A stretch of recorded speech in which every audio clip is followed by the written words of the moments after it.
Olá, o que é sonho para você? O sonho ele transmite algo que está dentro do meu inconsciente. Por exemplo, quando eu quero saída para alguma coisa que está acontecendo no momento. Então, eu mentalizo aquilo e através do sonho ele vem me mostrando o que pode ser para mim, entendeu? Então, às vezes o significado dele não está no que eu pesquiso, mas está no que eu procuro. É isso que eu vejo através do sonho, né. O sonho para mim é uma coisa muito importante. Eu não acho que seja, só um sonho. Eu acho que ele está mostrando algo ou me ensinando algo que eu deveria saber a respeito de mim mesma. Coisas da nossa cabeça, coisa que a gente tá vivendo no momento, mas não significa que vai acontecer nada, né. Eu já sonhei com coisas que futuramente já têm acontecido, assim. Teve um tempo atrás, eu ainda não estava grávida, eu sonhei que eu estava trabalhando num lugar e esses tempos eu fui trabalhar nesse lugar e aconteceu tudinho, né. As pessoas estavam falando as mesmas coisas, né, e parecia, assim, que eu estava tendo um déjà vu, né. Daí eu falei: "Nossa, eu sonhei com isso e faz muito tempo, né, então eu acho que pode acontecer sim". A gente sonha muita coisa, eu acho que é o que, sei lá, significa o que a gente quer pra vida, às vezes o que é ruim aconteceu no dia. Os sonhos fazem parte de nossas vidas. Sonhamos dormindo, acordados são aspirações. E o Ciência continua neste universo. No programa passado, nós falamos sobre como a neurociência entende o assunto. E hoje vamos saber a visão psicológica do fato. Quer saber como Freud explica os sonhos? Fique com a gente, o Ciência começa agora!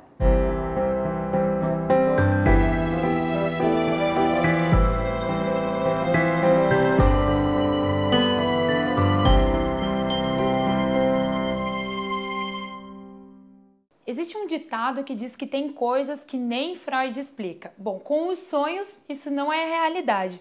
O pai da psicanálise tem várias teorias a respeito dos sonhos. Sobre isso eu converso com o Dr. Andreas Linhares, que é psicanalista, e vai explicar um pouquinho mais pra gente como funciona isso. Doutor, como Freud explica os sonhos? Então, o Freud descobriu, né, que através dos sonhos ele poderia estabelecer um contato com o que se passava na mente dos pacientes, né, que ele atendia. Porque no início ele atendeu pessoas, né, que tinham um diagnóstico de histeria, que eram pessoas que tinham uma série de sintomas que a própria medicina orgânica não conseguia explicar, né?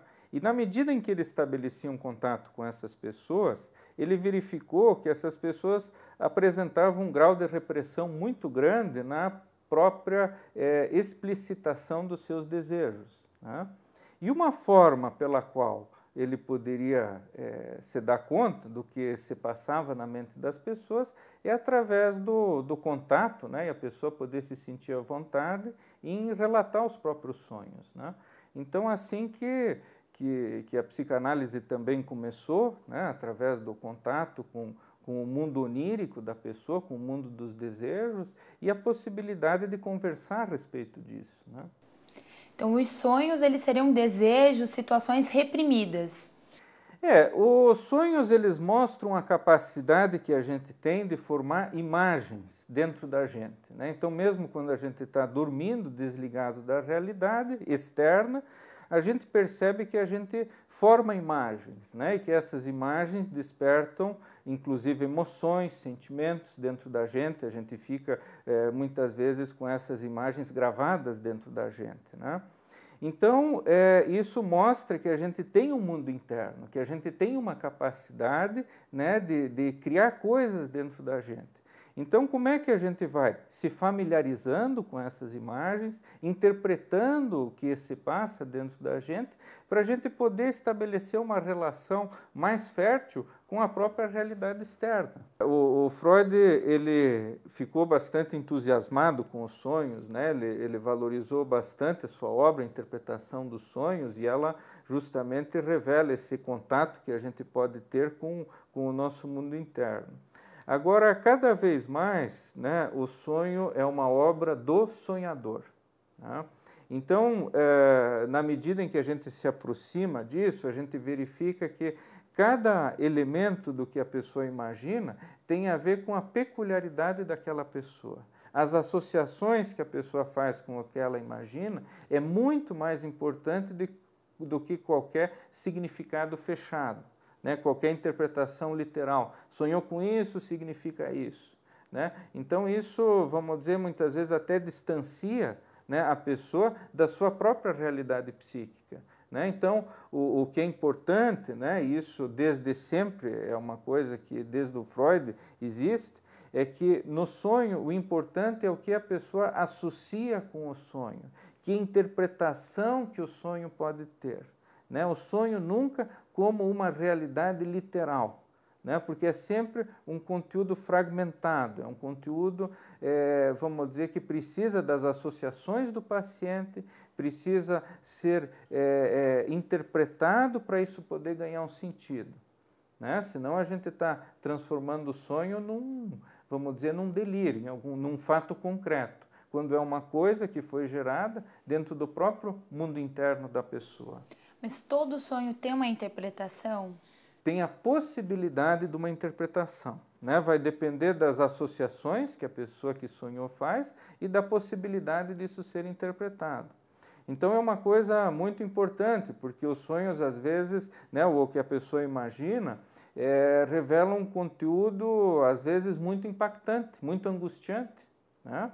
Então, vamos dizer assim, o sonho ganha um sentido se isso puder ser associado com outros elementos, né, da própria pessoa, e isso poder ser analisado, isso poder ser interpretado, né? Então isso é uma coisa importante, vamos dizer, senão o sonho ele fica como um conteúdo muitas vezes muito angustiante para a própria pessoa, né? Então como é que a gente cuida do sonho, né? Como é que a gente pode interpretar e como é que ele pode ser analisado, né? Que isso é o campo da psicanálise. Doutora, e essas pessoas que vivem no mundo da lua, então, né, que sonham acordadas, o sonho delas pode se tornar realidade? Isso pode pode levar a pessoa a uma loucura? Então, o grande problema é que os nossos sonhos são sonhos e a realidade é a realidade, né?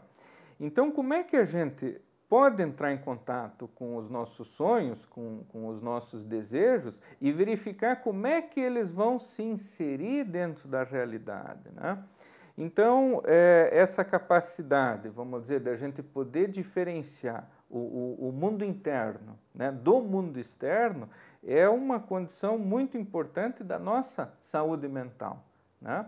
Agora, a gente, né, se relaciona com conteúdos internos que são tão intensos que às vezes podem nos desligar ou ofuscar da possibilidade de interação com o mundo externo e com as outras pessoas, né? Isso, de uma forma mais radical, é o que a gente chama até de um movimento psicótico, né? A pessoa até que se vê com muita dificuldade em poder interagir com as pessoas, porque ela está sequestrada dentro do mundo da sua imaginação, né? Onde o que é externo, que faz parte do real, causa muita frustração por não coincidir com o que ela imagina. Sonhar é nós termos contato, né, com o nosso mundo interno. Nós não somos máquinas, né? Nós não somos, né, vamos dizer assim, pessoas programadas só para fazer as coisas.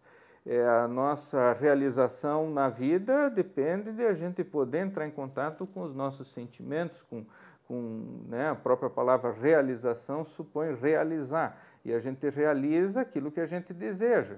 Então, o sonhar, o imaginar, possibilita o contato com justamente a nossa condição de poder se sentir satisfeito perante a vida, né? Então, isso é uma coisa muito importante, né? Vamos dizer, esse acolhimento com o nosso mundo interno, com aquilo que a gente imagina, e a gente poder verificar como é que a gente vai conquistando a possibilidade de poder realizar isso, né?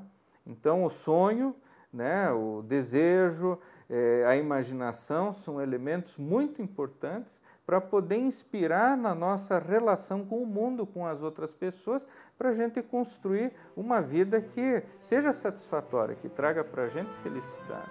Existem outras ciências que buscam significados para os sonhos. Entre elas está a parapsicologia, que diz que durante os sonhos fazemos um mix de passado, presente e futuro. Assim, podemos saber do futuro através dos sonhos. Ao subconsciente nada é impossível. Então, até o que vai acontecer, ele já pode pressentir o que vai acontecer, né? Porque ele tem essa capacidade de percepção para todo, para trás e para frente, né? E do presente também. E por isso também, quando temos sonhos que então chamamos de pré-cognitivos, não quer dizer que aquilo vai ser algo que necessariamente vai acontecer. Ainda é projeto. Aí a parapsicologia vai estudar também como mudar esse pressentimento. Se a pessoa pressentiu, precognizou que iria acontecer algo negativo, ela pode e deve ter uma atitude que evite esse pressentimento negativo, mudar aquilo que ainda é projeto. Daí o benefício do sonho que te informa, né? Se você souber lidar com ele, não apenas ficar assustado, apavorado, às vezes até potencializando a pré-cognição. Pelo medo, né? Vai até potencializar. Então, o que fazer? Manda luz, energia, força, rezar, enfim. Fazer alguma coisa, mentalizando, imaginando aquela situação diferente, né? De proteção, que a pessoa perceba antecipadamente, se proteja daquilo que iria acontecer. Então, os sonhos pré-cognitivos são para essa finalidade. Deus não é um sádico que te dá o poder de pressentir e não te dá o poder de remediar. Então, tem essa finalidade. Os sonhos pré-cognitivos podem ser mudados, né? Não é algo fatalístico que de fato vai acontecer porque é definitivo, não. Então, é perfeitamente possível evitar, se a gente der importância aos sonhos e analisar os sonhos. Ainda que analisar os sonhos não seja tão simples, quando eles vêm todos confusos, misturados, mesclados, etc. Então, é difícil, às vezes, interpretar o sonho. Mas quando são claros, e de qualquer forma, se eles forem sonhos negativos, não importa saber exatamente como, quando, com quem isso está acontecendo ou vai acontecer. Mande luz, energia, força, mudança para aquele quadro, está usando o teu potencial mental para esta finalidade, para melhorar uma situação que pode vir a ser trágica ou complicada se nada for feito. Nada escapa ao nosso subconsciente. A parapsicologia diz que durante os sonhos, nosso inconsciente transmite tudo o que podemos imaginar. Então, são pós-cognitivo. É algo que aconteceu, que a pessoa conscientemente não lembrava agora, e num sonho veio uma informação que teve a sensação, mas isso eu já vi, né? Então, que poderia ter sido quando a pessoa estava na vida intrauterina, a mãe ter visto aquela cena, aquele local, aquela pessoa, etc. E está registrado no subconsciente desta pessoa agora que tem a sensação de já ter visto, né? Então, é pós-cognição. Então, ou pode ocorrer também, se já vi, numa situação também de extensão da sua própria mente. Que a pessoa pode, o subconsciente tem essa possibilidade de ir para trás, de ter as informações lá, e aí, estando presente agora no local, e ter a sensação que já estive aqui. Mas o subconsciente teria estado de alguma forma naquele ambiente, diante daquela pessoa, enfim. E agora ter a sensação que já viu. Não viu conscientemente, mas o subconsciente teria visto de alguma forma, aí registrado. E é uma informação que fica disponível, né? É ter a sensação, já vi isso, né? Então, é o subconsciente que está sempre nessas viagens, nessas buscas, nada escapa ao subconsciente. Para trás ou para frente, aqui e agora, não é? Entendi. A ciência ela fala também sobre sonhos lúcidos, né? Que são sonhos que nós temos enquanto estamos acordados, e até tem pessoas que acabam confundindo aí sonho com realidade. Como que a parapsicologia entende isso?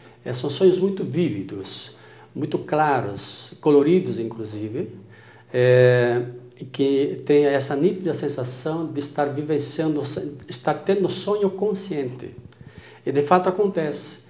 Podemos, em dadas situações, desenvolver no sonho essa capacidade de interferir conscientemente no sonho. Então, você poder estar sonhando algo, digamos, negativo e conseguir, no próprio sonho, interferir conscientemente e mudar a imagem no próprio sonho conscientemente. Então, há também esta possibilidade de você estar, então, até dirigindo, digamos, uma bilocação de consciência, que é você estar além do corpo, ou ter uma expansão do corpo, ter a tua tua energia indo além do corpo. E você poder direcionar esta viagem, digamos assim. Eu tenho muitos sonhos, né, de bilocação de consciência. Essa noite mesmo tive um fantástico, onde eu direcionava o meu voo sobre a floresta, etc., e me deslocava, e tinha visões muito nítidas, muito claras. Né? E acordei e, de repente, digo, não, eu quero continuar naquele sonho, naquele voo. Voltei a dormir e, de novo, viajei e direcionei para onde eu queria ir. Né? Lugares bonitos e assim por diante. Então, você atua sobre o sonho de uma forma consciente, dá uma direção que você queira.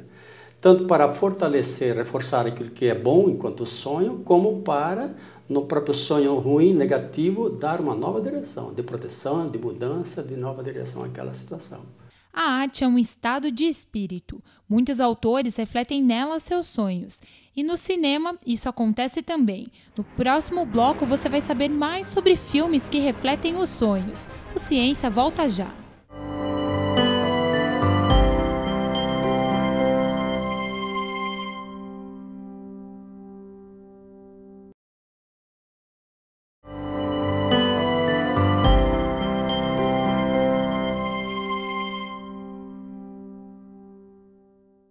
O Ciência está de volta e agora nós vamos falar sobre filmes que têm como temática os sonhos.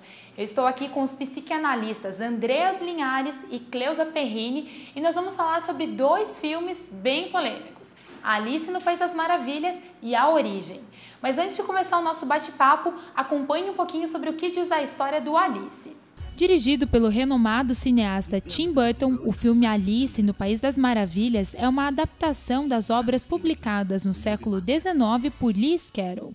Na trama, Alice aparece já adolescente aos 19 anos, prestes a ser pedida em casamento. Após perder o pai, sua família espera que ela se case com um rapaz rico com quem pouco se identifica.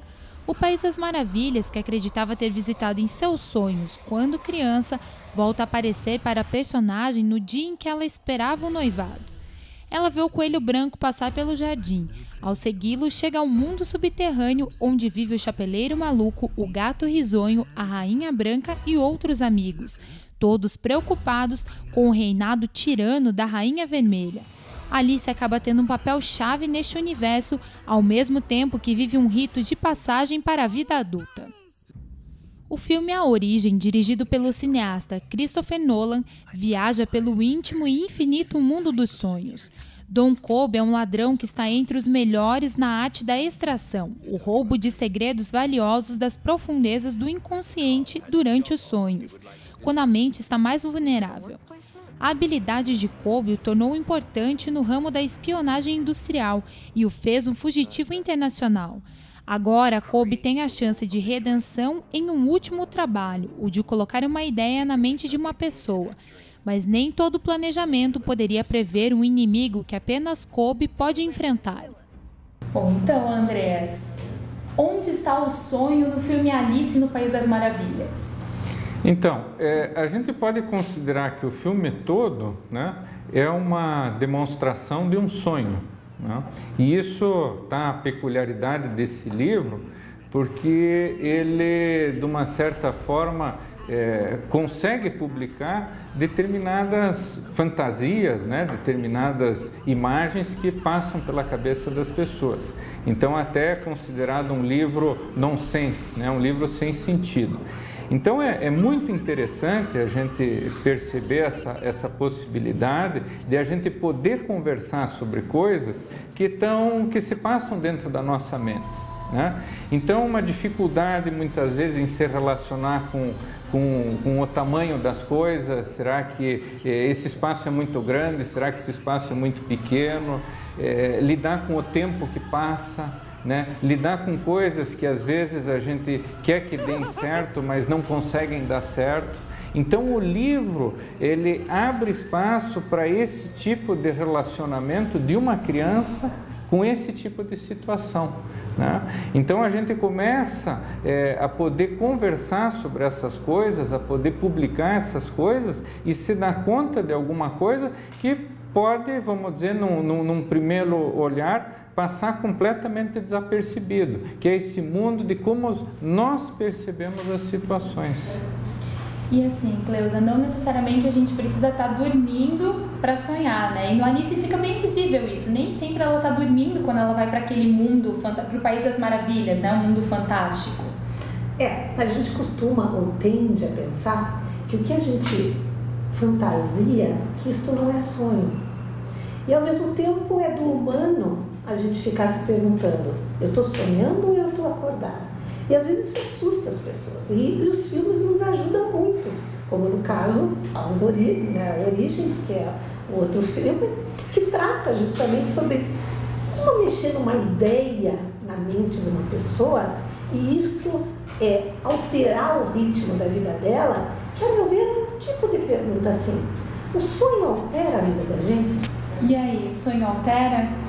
Então, como é que, vamos dizer assim, a gente vai entrando em contato, né, com imagens que a gente cria, muitas vezes até construindo personagens que ajudam a gente a se relacionar com determinadas coisas que fazem parte da nossa vida. Então, no próprio Alice no País das Maravilhas, né, aparece a figura de uma rainha muito severa, né? Aparece a figura de um coelho que sempre está correndo atrás do tempo, aparece a figura de um chapeleiro maluco que não consegue se organizar nas coisas que ele procura fazer. Então, na verdade, isso são vivências, né, que fazem parte do que a gente vive, e a gente encontra uma forma de representar isso através de personagens.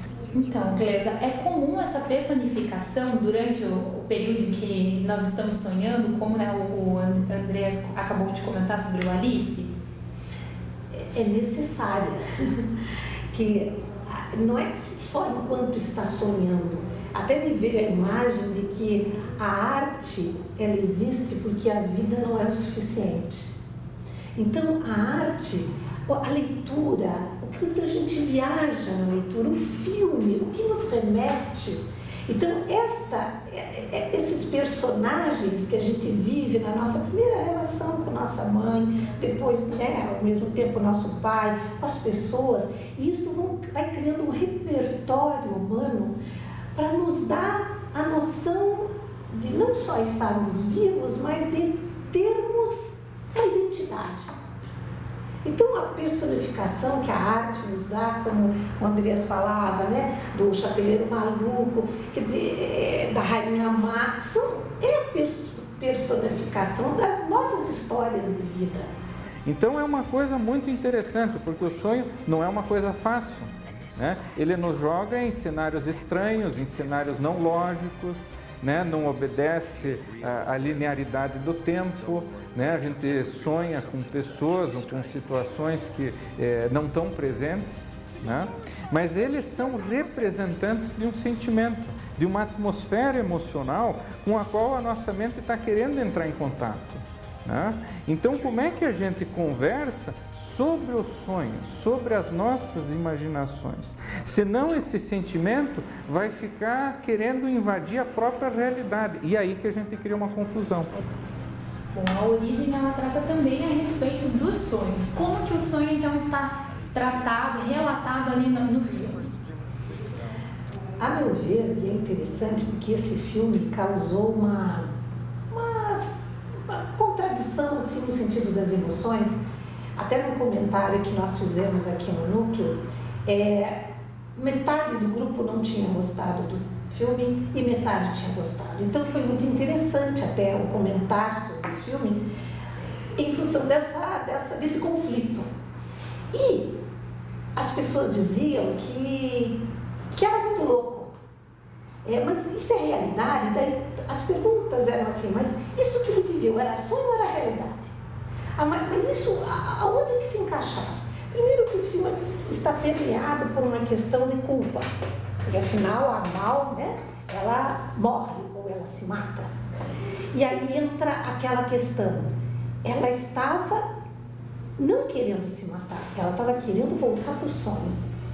Então, o que tem a ver com o sonho no filme, a meu ver?